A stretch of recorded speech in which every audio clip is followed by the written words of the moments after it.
안녕하세요. 더 맛있는 책 읽기 하민혜입니다. 들어야 할 것도 많고 해야 할 것도 많고 이 말 들으면 이게 맞는 것 같고 저 말 들으면 저게 맞는 것 같습니다. 가끔 이런 혼돈스러운 세상에 누군가 명료하게 인생이란 이런 거다 말해주면 참 좋겠습니다. 그래서 준비했습니다. 조던 피터슨 교수가 쓴 12가지 인생의 법칙, 혼돈의 해독제입니다.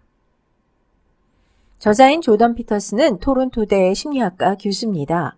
2013년부터 유튜브에 강연을 올리고 있으니 쉽게 직강도 들어보실 수 있습니다. 12가지 인생의 법칙은 2018년 연말부터 국내 베스트셀러로 등극했는데요. 역사와 철학, 생물학, 종교학, 심리학에 자기 경험담까지 곁들인 풍성한 이야기로 인생 전반에 대해 풀어낸 조언들이 독자들의 마음을 산 게 아닐까 싶습니다. 이야기처럼 쭉 읽혀지면서도 잠시 생각하게 만드는 힘을 가진 12가지 인생의 법칙, 상하 두 편으로 나눠 진행해 보겠습니다. 첫 번째 법칙, 어깨를 펴고 똑바로 서라. 바닷가재 좋아하십니까? 꽤나 맛있는 바닷가재는 대략 3억 5천만 년 전부터 이 땅에 살았다고 합니다.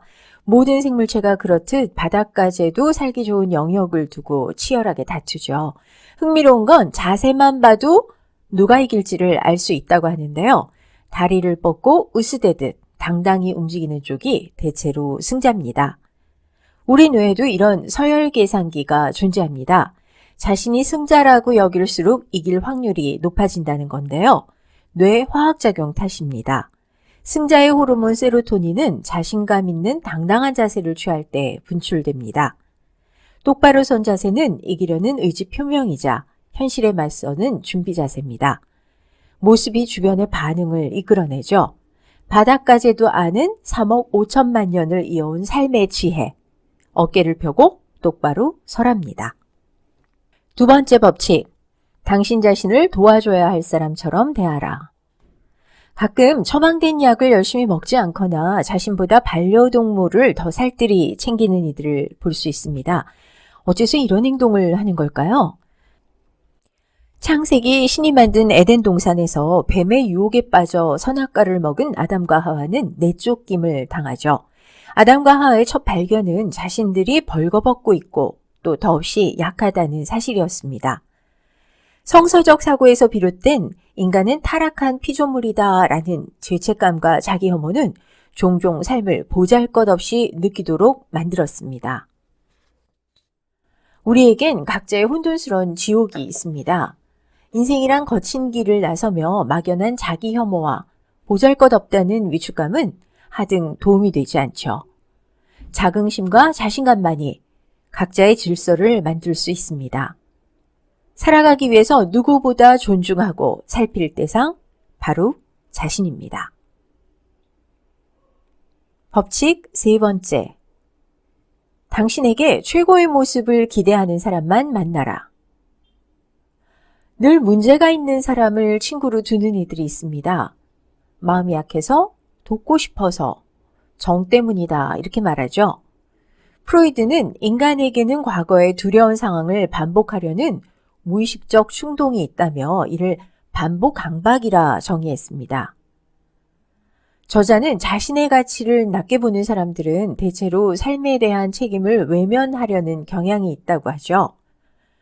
좋은 친구를 새로 사귀는 것보다 과거의 관계를 유지하는 것이 더 쉽기 때문입니다.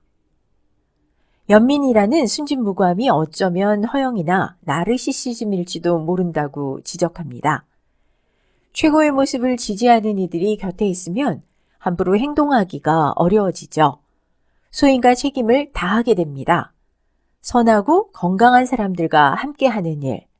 생각보다 어렵지만 스스로의 가치를 높이는 일임이 분명합니다. 네 번째 법칙. 당신을 다른 사람과 비교하지 말고 오직 어제의 당신하고만 비교하라. 이기거나 지는 5대5의 게임에서 항상 내 패가 안 좋다면 조작일 가능성이 큽니다. 인생의 패도 마찬가지죠. 늘 안 풀리고 망한다면 스스로 게임을 조작하고 있는 건지도 모릅니다. 저자는 매 순간 판단할 때 남과 비교하는 내면의 비평가에 휘둘리지 말라고 합니다. 타인의 인생과 비교하는 순간 비참해지고 세상을 더 불공평하게 여기게 되죠. 모두의 인생이 다르다는 건 모두가 다른 게임을 하고 있는 겁니다. 어쩌면 비교하는 것 자체가 무의미할지도 모르겠습니다. 이보다는 자기가 진정으로 원하는 일의 목표를 정해서 실행하라고 합니다. 우리 지각 구조는 의지대로 움직입니다.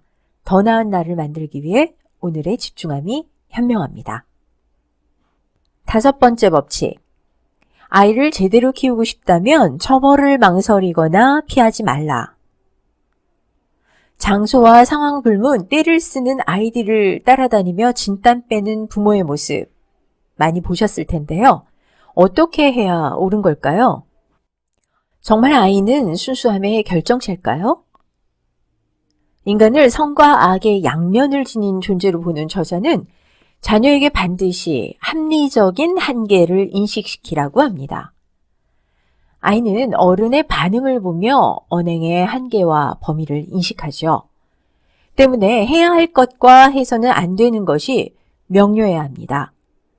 아이의 잘못을 막연하게 사회의 탓으로 돌리는 것도 옳지는 않습니다. 아이들에겐 시민사회에 부응하는 법을 가르쳐야 하기 때문이죠. 바람직한 훈육의 규칙도 제시하는데요. 가장 중요한 최소한의 규칙을 세우고 그 규칙을 적용할 최소한의 힘만 쓰라고 합니다. 예를 들어 남을 때리는 것은 자기 방어에만 써야 한다. 식사 시간 40분간만큼은 참고 얌전하게 견뎌라 하는 방식입니다. 바람직한 자녀 훈육, 공간과 장기적 판단이 세심하게 결합돼야 합니다. 법칙 6번째. 세상을 탓하기 전에 방부터 정리하라. 아이가 병들고 총기 난사 사건에 희생자가 생기고 천재지변을 당합니다. 영문을 모를 고통은 신의 잘못일까요? 혹은 우리의 부주의 탓일까요? 저자는 시종일관 삶은 그 자체로 비극적이고 인간의 능력으로 할 수 있는 건 크게 없다라고 합니다. 피할 수도 그만둘 수도 없는 삶 속에서 현실을 부정하고 외부 탓만 한다고 나아질 건 없죠. 이보다는 강인하고 꿋꿋하게 살아가기 위해서 환경부터 정리해보라 합니다. 주어진 기회를 100% 활용하기 위해서는 뭔가 옳지 않은 생각이 드는 즉시 멈춰야 하고요. 환경을 탓하기보다는 모든 행동의 주체로서 자기 기준을 믿고 따르라는 겁니다. 현실을 탓하지 않으면 내 삶을 위한 가능한 최선, 이를테면 방부터 정리하는 것 같은 것을 우선 하라는 거죠. 모처럼 인생을 쭉 돌이키며 달려보셨죠?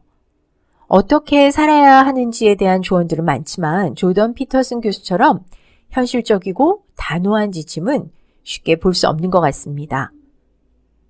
12가지 법칙 중 6가지를 다뤘습니다. 나머지는 하편에서 살펴보도록 하겠습니다. 왠지 숙연하게 일상을 되짚어보고 싶어진다면 더 맛있는 책 읽기 오늘 성공입니다. 곧 다시 뵙겠습니다.